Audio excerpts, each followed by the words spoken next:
All right, welcome to the Explainer. Today, we're diving into Psalm 146. Now, I know what you might be thinking, an ancient poem? But stick with me here, because this thing tackles a huge, very modern question. In a world that feels like it's changing every single second, what can you actually count on? So, right out of the gate, the psalm just kicks off with this incredibly bold, personal declaration. This isn't some quiet, maybe I'll do this kind of thing. No, it's a full-on, lifelong commitment. It's almost like the writer is giving themselves a pep talk, you know? And that really sets the stage for everything that follows. And let's be clear, this isn't just a fleeting, feel-good moment. The psalmist is making a very conscious choice. They're deciding to make praise their compass for their entire life. I mean, think about it. We live in a world that's all about short-term thinking and chasing the next feeling. So this is a pretty radical commitment to a long-term anchor. It's a decision that's meant to last. Okay, and this is where it gets really interesting.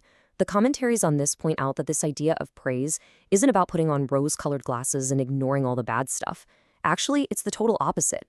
It's a choice you make with your eyes wide open, fully aware of all the problems and limitations of the world. So you've got this big, powerful declaration of praise, and then, boom, the psalm takes a sharp turn and hits us with a really practical and kind of stark warning.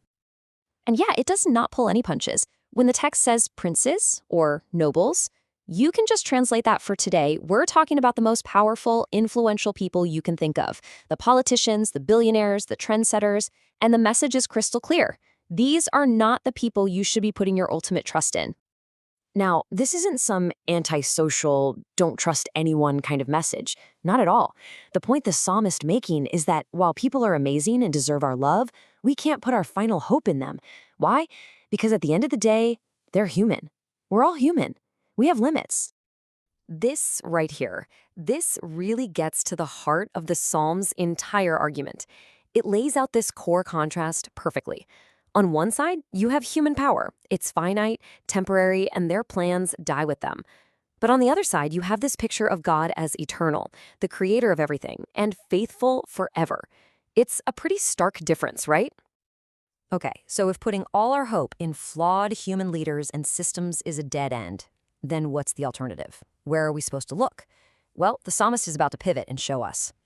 So it poses this huge question, but don't worry, it's not going to leave us hanging for long. The answer to what real security looks like is coming right up. And here's the answer. The text says a person is blessed, and that word, it means way more than just happy.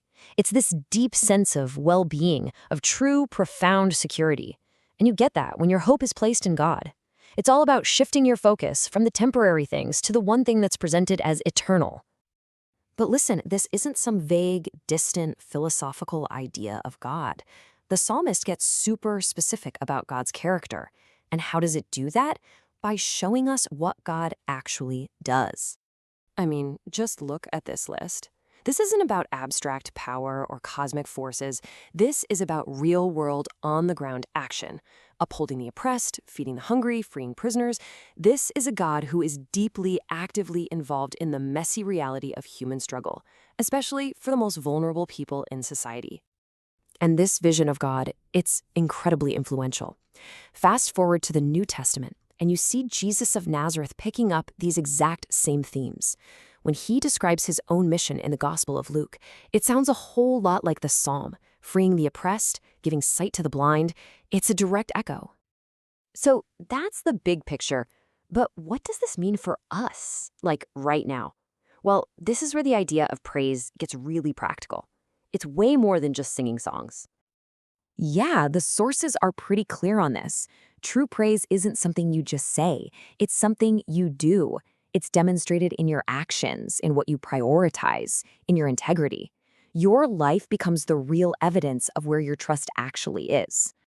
So it basically boils down to this practical three-step way of living. First, you change your priority, what you're aiming for. Second, you turn to action. You don't just sit and think about it. And third, you live a life of integrity, where your actions actually line up with what you say you believe. And then, the psalm brings us right back to where we started. It ends with this final, powerful call to praise. It's this great reminder that while human leaders and all their plans will eventually fade away, God's reign is described as being forever. It's the ultimate anchor in a sea of temporary solutions. And that's really the question this ancient poem leaves for us to wrestle with, isn't it? In a world just full of fleeting promises and shifting ground, where is your hope really anchored? What do your daily actions, your worries, and your ambitions say about who or what you're truly counting on?